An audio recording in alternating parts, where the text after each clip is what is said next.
ವಿಘ್ನರಾಜ ವಿಶುದ್ಧವಾಣಿ ವಿಶಿಷ್ಟ ವಿಷ್ಣು ವಿಶೇಷ ಶಂಕರ ವಾಯು ಜಲ ಗಗನ ಅನಲ ಅಣು ಓಂಕಾರ ಬ್ರಹ್ಮಾಂಡ ಆದಿಮಧ್ಯ ಅಂತದ ವ್ಯಾಪ್ತಕ್ಕೆ ಸಚ್ಚಿತ್ ಆನಂದ ಆತ್ಮಜ್ಞಾನಕ್ಕೆ ರೂಪು ನೂರರ ಶುದ್ಧ ಚೈತನ್ಯಕ್ಕೆ ನಮೋ ನಮಃ.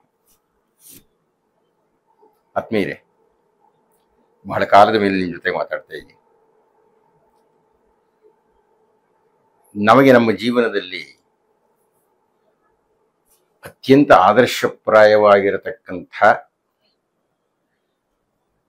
ದೇವಮಾನವ, ದೇವತೆಯಾಗಿ ಮನುಷ್ಯನ ರೂಪವನ್ನು ಧಾರಣ ಮಾಡಿ ನಮಗೆಲ್ಲ ಪಾಠ ಮಾಡಿ ಹೋದಂತಹ ಮಹಾನ್ ವ್ಯಕ್ತಿ ಚೈತನ್ಯ ಅಂದ್ರೆ ಶ್ರೀರಾಮರು.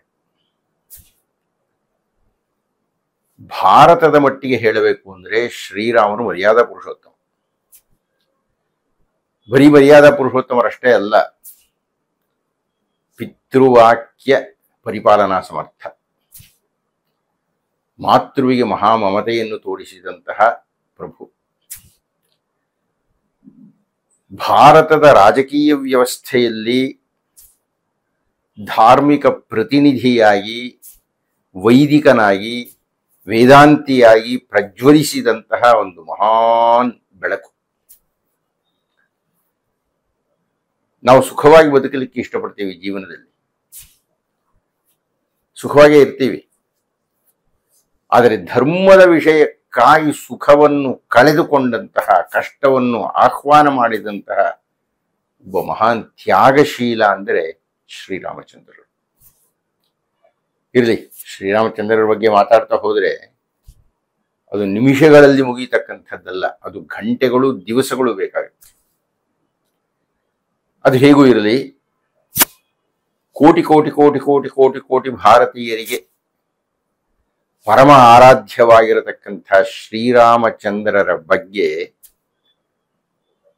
ನನಗೂ ಮಹಾನ್ ಉನ್ನತವಾಗಿರತಕ್ಕಂತಹ ಸ್ಥಾನದಲ್ಲಿ ಅವರನ್ನು ಇಟ್ಟು ಪೂಜೆ ಮಾಡ್ತೀವಿ ನಾನು. ನನಗೊಬ್ಬ ಶಿಷ್ಯನಿದ್ದಾನೆ, ವೇಣುಗೋಪಾಲ ಅಂತ. ಅವನದು ಒಂದು ಪ್ರವಾಸಿ ಸಂಸ್ಥೆ ಇದೆ. ಭಾರತದ ಎಲ್ಲ ದಿಕ್ಕುಗಳಲ್ಲೂ ಹಲವಾರು ಪ್ರವಾಸ ಕೈಂಕರ್ಯವನ್ನು ಆತ ಏರ್ಪಡಿಸ್ತಾನೆ. ನಾನು ವೇಣುಗೋಪಾಲ್ ಹತ್ರ ಒಂದು ನನ್ನ ಇಷ್ಟವನ್ನು ಹೇಳಿದೆ. ಅದೇನು ಅಂದ್ರೆ, ಶ್ರೀರಾಮಚಂದ್ರರು ಅಯೋಧ್ಯೆಯಲ್ಲಿ ಹುಟ್ಟಿ ಅಲ್ಲಿಂದ ಇಡೀ ದಕ್ಷಿಣ ಭಾರತವನ್ನೆಲ್ಲ ಸುತ್ತಾಡಿ ಸಿಂಹಳಕ್ಕೆ ಹೋಗಿ ವ್ಯಯಶಾಲಿಗಳಾಗಿ ಮತ್ತೆ ವಾಪಸ್ಸು ಅಯೋಧ್ಯೆಗೆ ಬರ್ತಾರೆ. ವೇಣುಗೋಪಾಲ್, ನನಗೆ ಶ್ರೀರಾಮರು ಎಲ್ಲೆಲ್ಲಿ ಓಡಾಡಿದ್ದಾರೆಯೋ ಅಲ್ಲೆಲ್ಲ ಹೋಗಬೇಕು ಅಂತ ಇಷ್ಟ ಇದೆ ಕಣಯ್ಯ ಅಂತ ನಾನು ಹೇಳಿದೆ. ಅದಕ್ಕಾಗಿ ಒಂದು ವಿಶೇಷವಾದ ಪ್ರವಾಸವನ್ನು ಏರ್ಪಡಿಸು. ಹೋದ ಪುಟ್ಟ ಬಂದ ಪುಟ್ಟ ಅನ್ನೋದು ಬೇಡ, ನಿಧಾನವಾಗಿ ಸಮಾಧಾನಕರವಾಗಿ, ಕಡಿಮೆ ಸ್ಥಳಗಳನ್ನಾದರೂ ಚಿಂತೆ ಇಲ್ಲ, ಅಂತೂ ಸಮಗ್ರವಾಗಿ ಶ್ರೀರಾಮರ ಪಾದ ಸ್ಪರ್ಶವಾದಂತಹ ಎಲ್ಲ ಜಾಗಗಳಲ್ಲಿಯೂ ಹೋಗಿ ಓಡಾಡಿ ಆ ಸುಖವನ್ನು ಅನುಭವಿಸಬೇಕು ಅಂತ ಅವನಿಗೆ ಹೇಳಿದೆ. ಅದಕ್ಕೆ ಅವನು ಹೇಳ್ದ, ನಿಮ್ಮ ಅಪೇಕ್ಷೆ ಈಡೇರಬೇಕಾದ್ರೆ ಕನಿಷ್ಠ ಒಂದು 30 ರಿಂದ 45 ದಿವಸಗಳ ಪ್ರವಾಸ ಆಗಬೇಕು ಅಂತ ಹೇಳ್ದ ಅವನು. ಆದ್ರೆ ಒಟ್ಟೊಟ್ಟಿಗೆ 45 ದಿವಸ 30 ದಿವಸ ಹೋಗೋದಕ್ಕಾಗ್ತೇನೆಯಾ ಅಂತ ಸಾಮಾನ್ಯವಾಗಿ ಎಲ್ಲರೂ ಕೇಳುವ ಪ್ರಶ್ನೆಯನ್ನೇ ನಾನು ಕೇಳಿದೆ. ಅದಕ್ಕೆ ಅವನು ಹೇಳ್ದ, ನಾವು 30 ದಿವಸಕ್ಕೆ ಇಳಿಸೋಣ ನಮ್ಮ ಕಾಲವನ್ನು, ಅದನ್ನು 3 ಭಾಗ ಮಾಡೋಣ. 3 ಕಾಲಮಾನದಲ್ಲಿ ಎಲ್ಲವನ್ನು ಒಂದು ವರ್ಷದೊಳಗೆ ಇಟ್ಕೊಳ್ಳೋಣ.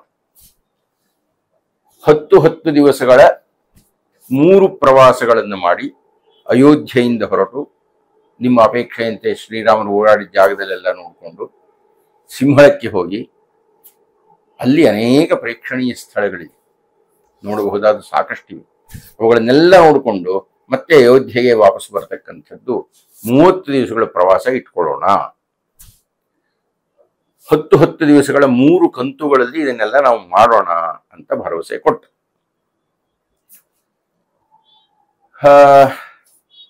ಈ ಲೆಕ್ಕಾಚಾರದ ನಂತರ ಎಷ್ಟು ಜನ ಬರ್ತಾರೆ, ಹೇಗೆ ಹೋಗೋದು ಇತ್ಯಾದಿ ಎಲ್ಲ ನಾವು ಮಾತುಕತೆ ಆಡಿದ್ವಿ.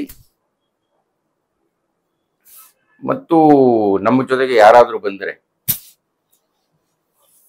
ಇದನ್ನೆಲ್ಲ ಪ್ರವಾಸವನ್ನು ಮುಗಿಸಿಕೊಂಡು ಯಾತ್ರೆ ಅನ್ನತಕ್ಕಂಥ ಗುರಿ, ಯಾತ್ರಾಮುಖಿಯಾಗಿ ಹೋಗ್ಬೇಕಾದ್ರೆ ತಿಂಗಳುಗಳು ಬೇಕಾಗುತ್ತೆ, ಹಾಗೆ ಹೋಗೋಕ್ಕಾಗಲ್ಲ. ಆದ್ರಿಂದ ಪ್ರವಾಸದ ಕವಚದ ಮಧ್ಯದಲ್ಲಿ ನಾವು ಶ್ರೀರಾಮರು ಓಡಾಡಿದ ಜಾಗವನ್ನೆಲ್ಲ ನೋಡ್ಕೊಂಡು ಬರಬೇಕು ಅಂತ ನಿರ್ಣಯಿಸಿದ್ದಾಯಿತು. ಎಷ್ಟು ಜನ ಬರ್ತಾರೆ, ಏನ್ ಮಾಡ್ತಾರೆ, ಅದೆಲ್ಲ ಅವನು ಯೋಜನೆ ಮಾಡಬೇಕಾಗಿರತಕ್ಕಂಥದ್ದು.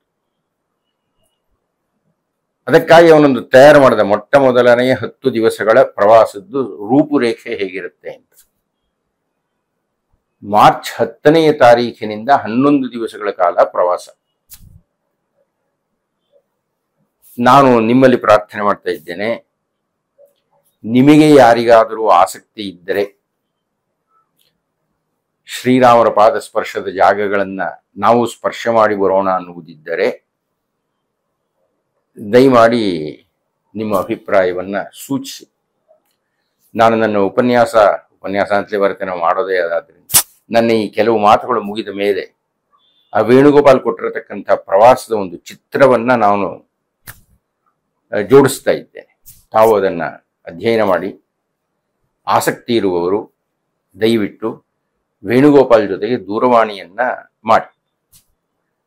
ಆಸಕ್ತಿ ಇರೋರು ಬನ್ನಿ, ಜೊತೆಗೆ ಅವನು ಹೇಳಿದ್ದಾನೆ ನೀವು ಬರ್ತಾ ಇದ್ದೀರಿ ಅಂತ ಹೇಳಿದರೆ ಕನಿಷ್ಠ 2 ದಿವಸಕ್ಕೊಂದು ಉಪನ್ಯಾಸವನ್ನು ನಿಮ್ಮಿಂದ ಏರ್ಪಡಿಸೋಣ, ಆಯಾ ಜಾಗದ ಪ್ರಾಮುಖ್ಯತೆಯನ್ನು ನೋಡಿಕೊಂಡು ರಾಮಾಯಣದ ಬಗ್ಗೆ ಅಂತ ಹೇಳಿದ್ದಾನೆ.